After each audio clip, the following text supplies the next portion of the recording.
Hello दोस्तों, welcome to the channel. आज हम शुरुआत करने जा रहे हैं यूनिट 3 की for the subject gender in modern world. आज हम बात करेंगे इंग्लैंड और अमेरिका में किस तरीके से विमेन सफरेज मूवमेंट्स चली थी।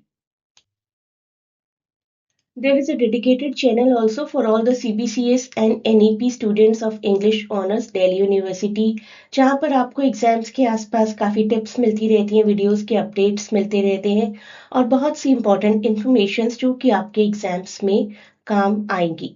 तो इस ग्रुप को भी ज़रूर ज्वाइन करिए। इसका लिंक भी मैं आपको डिस्क्रिप्शन में प्रोवाइड कर दूंगी। चैनल को लाइक शेयर सब्सक्राइब ज़रूर करिए। आप में से जो भी CUET की प्रिपरेशन करना चाहते हैं वो भी मेरे बैचेस को ज्वाइन कर सकते हैं। व्हाट्सएप लिंक के थ्रू कनेक्ट करिए। आपके इस सब्जेक्ट की PDF भी बहुत ही जल्द ऐड की जाएगी। एट प्रेजेंट भी आप इंक्वायरी कर सकते हैं और अपनी प्रिपरेशन शुरू कर सकते हैं। आई स्टार्टेड अपलोडिंग इम्पॉर्टेंट ऐसे questions unit wise on the PDF channel. तो इस चैनल के मेंबर आप कैसे बन सकते हैं उसकी इंक्वायरी कर सकते हैं आप through the link given in description. Modern European drama के लिए ऑलरेडी PDF अवेलेबल है और लिटरेचर एंड डिसेबिलिटी के लिए भी।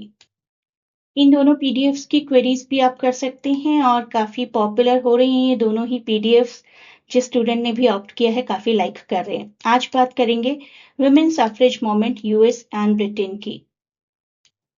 तो दोनों की डिफरेंस का क्वेश्चन आपको आ सकता है जो मैं आपको बहुत ही शॉर्ट में बिल्कुल सिंपल लैंग्वेज में समझा दूंगी। यूनाइटेड स्टेट्स में मूवमेंट शुरू हुई थी 1848 में with Seneca Falls convention. Seneca Falls की थोड़ी सी डिटेल में बात करेंगे। किस किस ने पार्टिसिपेट किया था majorly KD Stanton and Lucretia मॉट। Movement थोड़े टाइम के लिए पॉज हो गई थी बिकॉज सिविल वॉर आ गया था। सिविल वॉर जिसमें कि स्लेवरी पर ज्यादा ध्यान दिया गया, लेकिन फिर से मूवमेंट रिवाइव हो गई थी 1876 में। की स्टेट्स जहां पर ये मूवमेंट प्रिवेल कर रही थी वायोमिंग, कोलोराडो, यूटा। इन स्टेट्स ने 1920 में विमेन वोटिंग राइट्स ग्रांट कर दिए थे। ऑल्दो बहुत टाइम लग गया, इतना नहीं लगना चाहिए था। It was such a simple thing about equality. तो इस एक्ट को हम कहते हैं 19th amendment act which granted women the right to vote in US in 1920। सेनेका फॉल कन्वेंशंस के बारे में थोड़ा सा जानेंगे। 1848 का है। अपने तरीके की पहले मोमेंट ऐसी जिसमें कि सफरेज डिमांड की गई थी, यानी कि वोटिंग राइट्स डिमांड किए गए थे। एंड वो started by Elizabeth Cady Stanton and Lucretia Mott. ये आपको याद रखना है। कन्वेंशन ने डिस्कस किया विमेन के social, civil and religious rights. मैंने आपको कहा बहुत टाइम लग गया था। 19th अमेंडमेंट एक्ट आया था 1920 में, जिसमें ग्रांट किए गए voting rights to women on an equal basis to men. 18th August 1920 to be precise. अब बात करते हैं ब्रिटेन के सफरेज मूवमेंट की।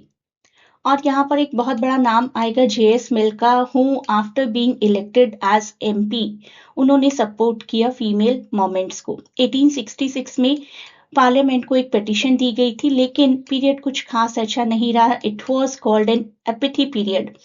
एपिथी मतलब जब लोग इनडिफरेंट ही रहे, they were not interested in these kind of moments. लेकिन धीरे धीरे मिलिटेंट प्रोटेस्ट शुरू हो गया और फीमेल्स को वोटिंग राइट्स मिल गए 1918 में, लिमिटेड वोटिंग राइट्स, और फुल इक्वालिटी 1928 में। तो ये दो रिजल्ट्स हुए। Representation of the people act 1918 जिसमें कि 30 से ओवर की फीमेल्स को वोटिंग राइट मिले, और इक्वल फ्रेंचाइज एक्ट 1928 जिसमें कि मेन विमेन को इक्वली वोटिंग राइट मिले एट द एज ऑफ 21। दोनों में क्या डिफरेंस था वो देख लेते हैं। एक ब्रिटेन में gender equality, simple gender equality एक मेजर इशू था। US में जेंडर इक्वलिटी के साथ साथ कलर डिफरेंस भी था, रेसिज्म भी था, और ब्लैक मेन को ब्लैक फीमेल से जल्दी वोटिंग राइट्स मिल गए थे। इसको लेकर भी प्रोटेस्ट हुआ था। इन सब के बारे में ही डिटेल में पढ़ेंगे अपने फर्दर लेक्चर्स में। आज की वीडियो के लिए इतना ही, और फर्दर वीडियोस में और ज्यादा जानेंगे जेंडर मोमेंट्स के बारे में। Please do not forget to share and subscribe the channel and provide your valuable feedback in comments.